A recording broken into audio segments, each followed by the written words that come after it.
Here's another good way to wake you up. Lindsey Boetsch is with us. Yeah, she's live this morning at Mark Twain Cave. Hey, good morning, guys. Yeah, we're inside the building here. Before you get to go in the cave, there's a few things that you have to learn and talk about before you go in there. We're going to learn all about that and the history of the cave. Linda Colbert joins me now, and your husband's family has owned this cave since 1923. 1923, a long time ago. And what is the history of these cave complexes?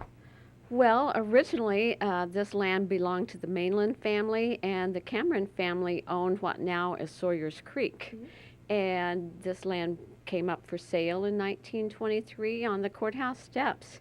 And so our family from there with adjoining property went down and purchased this land. And now Mark Twain Cave has been open since the late 1800s.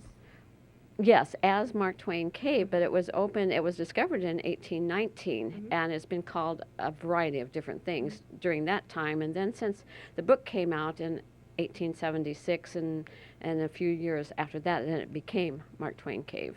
Now, there's also another cave on this complex, and that's Cameron Cave. What is the difference between the two? Well, the main difference is there is no electricity up there. Mm-hmm. It's more complex. It's twice the passages on half the property, and so it is very complex. I would not want to go up there unescorted by a guide for sure. It's a little warmer than Mark Twain. Okay. And we're going to go into Mark Twain here in a little bit, but what are the things that people need to know before they go in there, they come into this building? We allow photography, so they want to make sure they bring their camera and with flash. A light jacket is preferable, but not necessary. Mm-hmm. Tennis shoes is great, but flip-flops work. Mm-hmm. And so I want them to know that the walk is easy. Mm-hmm. It's not steps like in most caves. We are so lucky that our cave is right flat on the ground. Mm-hmm. And they come in, they watch a video? They do. Okay. There's a little 7-minute video beforehand, and that allows us to get a tour ahead, mm-hmm. and it's kind of the spacer, mm-hmm. but yet it gives a great overview of the history that sometimes you get it in the cave and sometimes maybe not, and so it's just a great precursor to going into the cave. All right, and we're going to go in there in just a little bit. We're going to skip the video this morning and take you right on into the cave here coming up in the next half hour. I love those caves, and I grew up just down the road from them, and you don't appreciate mm-hmm. them until you realize what they mm-hmm. are. But if you've never been to the caves, or if you have a long time ago, go again. They're just awesome, and they're natural. Mm-hmm. Beautiful. Especially Cameron. Okay. All right, we're going to see if we can get Lindsey Boetsch back now. She is live this morning at the Mark Twain Cave complex. Hey, Linz. Hey, good morning, guys. Yes, it's Friday the 13th. There's a bat crossing sign. So I know, Chad, you and I went up to Cameron Cave a few weeks ago, and I was actually, when I was videoing you, I saw a bat come flying at my face. So hopefully that doesn't happen again today. We are talking about Mark Twain Cave today, and Peter LeBron joins me, and you're a tour guide. How long have you been doing this? This is my 5th year. 5th year. And what is your favorite part? My favorite part of Mark Twain Cave is just to see the excitement in the children when they see a cave for the first time, and we tell them the stories of Tom Sawyer and Becky Thatcher, and they're just paying attention like they don't do in school. Because this cave was actually in The Adventures of Tom Sawyer. Yes, Mark Twain had explored this cave as a boy, and then later on when he wrote about the adventures of Tom Sawyer, he used his adventures to tell the story of Tom Sawyer and Becky Thatcher. So we have a map here, and you've outlined where the tour actually goes, and we're going to go into the cave here in a little bit, but what can people expect to find when they come? Well, first of all, they'll find it's a maze. There's not a lot of large open spaces. It's mostly narrow passageways, as you remember mm-hmm. from Cameron Cave. We'll show them some of the things mentioned in The Adventures of Tom Sawyer. We'll show them some cave formations along the way, and some rocks that look like alligators and some other things.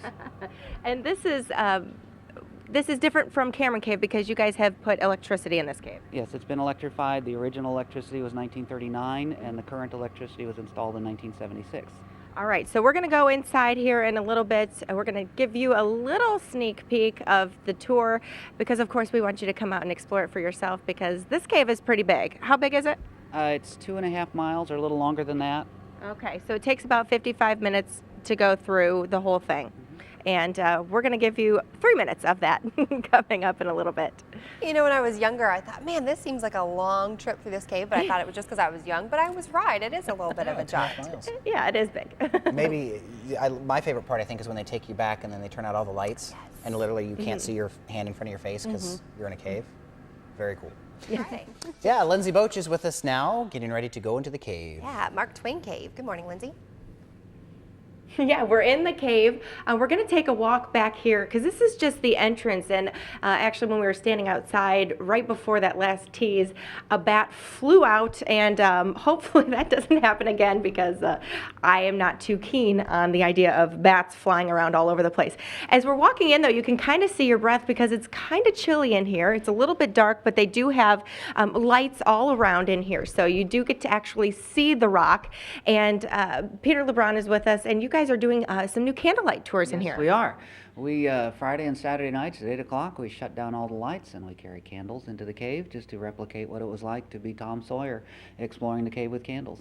A little bit creepier, scarier, maybe? Not really. You literally see the cave in a different light because it's not as bright, so you don't see so much of the formations. But you get an idea why people thought the cave was haunted, because as that candlelight's flickering, it kind of plays tricks on your brain. I can imagine so, especially, oh, I just saw a bat fly back there. Stay back there, Mr. Bat. And in Cameron Cave, also, you guys don't have any lights, so you go by a flashlight. Flashlight or lanterns. Okay, and where do people come from to see these caves? All over the place. We've had this year, whenever I'm selling tickets, I ask people where they're from. We've had people from Europe, we've had people from Asia, we have people from all over the United States. And what is your favorite part about this cave? Mark Twain Cave. Some of the formations in this cave, even though they've been damaged because of smoke in the old days, kind of knocked off some of the stuff, they are coming back and they're starting to look beautiful again. And this is the first show cave in Missouri. This was the first show cave in Missouri, 1886. What's it like to work for this cave? It's interesting. I've learned a lot about Mark Twain, more about Mark Twain and the history of the cave, and then learned more about caves themselves working here. And getting to meet people's kind of fun too, especially because sometimes they know somebody I know. And why should people come out here? Why should they come here? Well, first place, when it's 95 degrees outside, 52 feels really great. Plus, we try and entertain them. It's not a serious tour. We tell jokes, and sometimes you have to think about the jokes we're telling, but it's a lot of fun. Now, we're standing kind of in the entranceway. Do you go that way? Which way do you go to go on the tour? On the regular tour, we go back here, and then we turn right and take you to the cave. On the lantern tour, we go back there and turn left. And now it's kind of a tight space. I know we talked about it's not very hilly, but who should come on this tour? Who should come on this tour? Anyone who can walk a half mile can come on this tour. We don't recommend walkers because they're kind of hard, but a cane is fine. No wheelchairs. 17-inch wide strollers are fine, like the little umbrella strollers. Other than that, it's too big. All right, and this is a great place. It's really neat in here. If you've never been to a cave, I highly recommend it. Either coming here or Cameron Cave is really cool. And that is the newest show cave, actually, in Missouri. 52 standard degrees in Mark Twain Cave, 56 degrees in Cameron Cave, year-round. And when Lindsey was trying to start to give the tour, Chad says, oh no, you just go in, you turn to the right. I was like, Chad, you could be a tour guide. I could do it once, and then I'd never be seen again. Or your group. Yeah, you wouldn't want me as your tour guide.